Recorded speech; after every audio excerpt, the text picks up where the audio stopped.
There's a version of you still trapped in the moment you stopped feeling. You kept going. You adjusted. You learned how to smile when it was time to smile, nod when the world expected a response, show up when it would have been easier to disappear. But part of you never made it out of that moment. Not the one that changed everything on the outside, the one that changed how you exist inside. You never announced it. No one knew, because the break wasn't loud. It was quiet, a silence that started as protection and never turned off. Since then, you've been functional, reliable, even impressive. You move through the world like nothing ever stopped, but deep down, something did.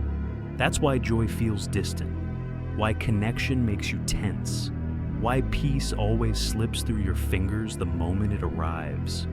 It's not that you can't feel, you just don't know how to stay open without something in you bracing for impact. Because it's been so long since you let your guard down without consequence.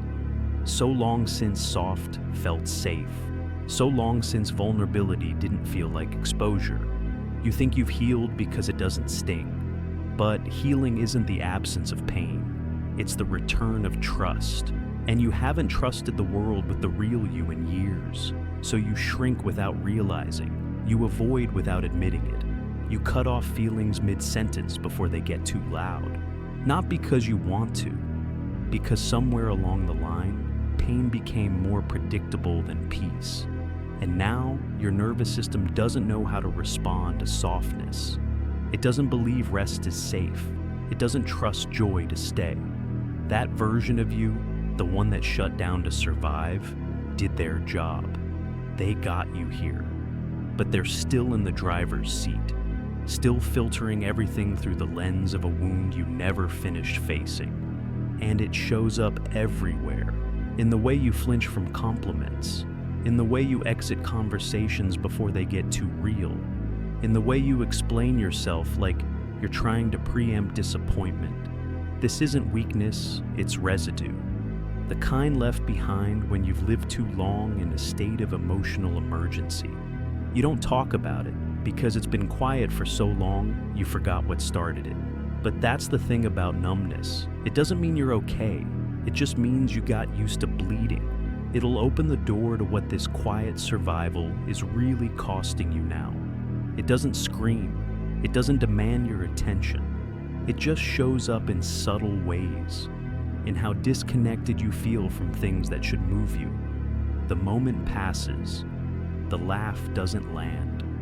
The connection doesn't sink in. You smile, but it doesn't reach anything inside.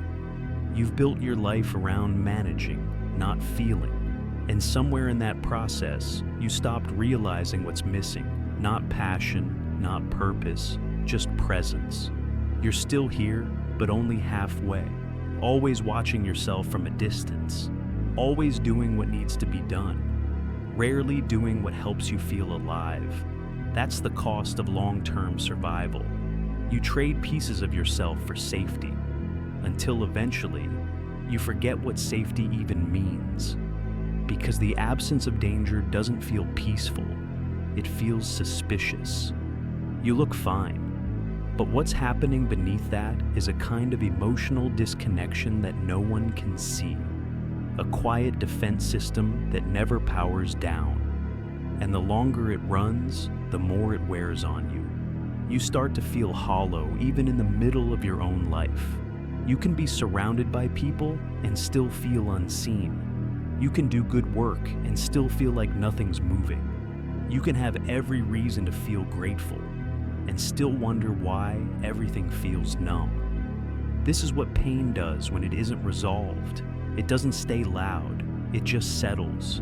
And the longer it stays buried, the more it rewrites how you experience everything else. It becomes your filter. It chooses what you reach for and what you avoid. It decides how much you show. It edits how deeply you let yourself be known. And maybe it helped once. Maybe shutting down really was the safest option back then. But it's not helping now. Now it's just keeping you distant from the life that keeps trying to reach you. And deep down, you know it. That version of you that learned to stay silent, they're still the one calling the shots, still the one pulling back when something real gets too close, still the one keeping you out of the places that might finally offer something different. They meant well. They kept you safe. But they don't know how to build what comes next. That's your job now. Healing won't announce itself. There won't be a moment where the weight lifts all at once. It's quieter than that. It comes in pieces. Like noticing the silence in your head the first time you let yourself cry without shutting it down. Like pausing before brushing off a compliment. Like letting someone ask how you're doing and telling the truth. It begins when you stop trying to outperform your pain. When you stop acting like functioning is proof you're fine. When you let the part of you that's been holding it together finally admit that it's tired. You don't need to collapse. You just need to stop pretending that holding everything in is strength. That silence equals mastery. That calm equals healed. The hardest part isn't feeling again. It's trusting that you won't fall apart if you do. Because your body learned early. Emotions aren't safe. People leave when you speak too clearly. You get in trouble when you take up space. It's safer to smile. It's safer to be okay.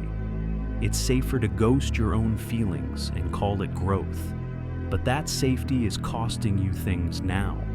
Peace, joy, depth, real connection with people who would have shown up if you'd let them in. You say you don't know what's missing, but part of you does.